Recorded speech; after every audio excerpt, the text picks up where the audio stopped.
nitaongea. Lakini unajua mimi ndio msemaji rasmi wa Kisii, si ndio?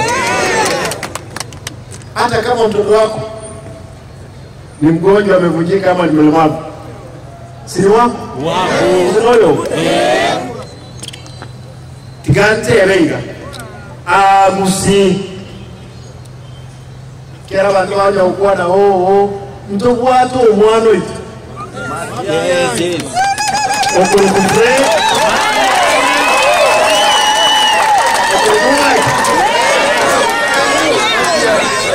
Friend Matiai.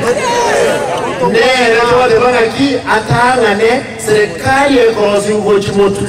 Lazima nero utoke sene sio. Tunauliza ndugu zetu Kenya nzima kwamba ndugu yetu Matiang'i atakuwa kwa hiyo meza ya kutengeneza serikali kuu ya nchi hii. Hatutaki mtu atoke kule nje akuje kutuambia lazima, kwa sababu nimesikia wamejipanga walikuwa wafanye mkutano leo hapa at Wantam. Kwenda huko na Wantam yako. Wacha niseme hivi tufanye mkutano Kisii tuariki ni Matiang'i ni anaalika wewe. Sio wewe unaalika Matiang'i. Mimi wale wale Gachagua naheshimu wewe ni rafiki yetu, lakini lazima utapee heshima hapa Kisii.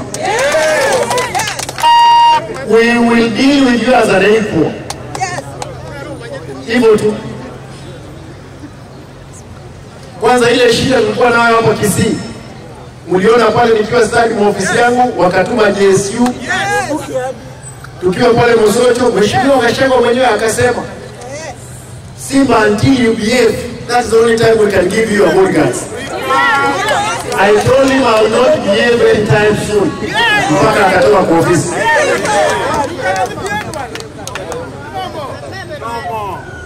Tunataka tumwambie Mheshimiwa Gachagua kuja ndugu yetu. Kama utashika ndugu yetu Matiang'i mkono, hatuna shida. Mheshimiwa William Ruto, kama utashika Matiang'i mkono useme tosha.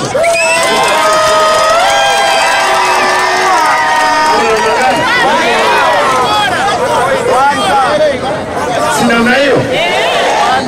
Sisi hatuna shida. Na nataka niombe hapa Kisii tukue na amani.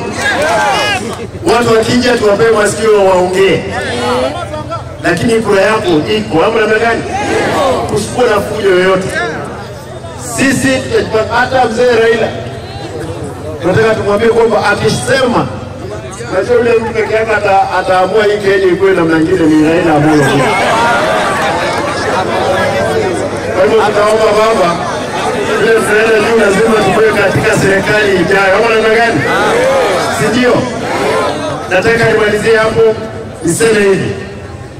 Kwa sababu nimekuja. Nimesema soko hili litengenezwe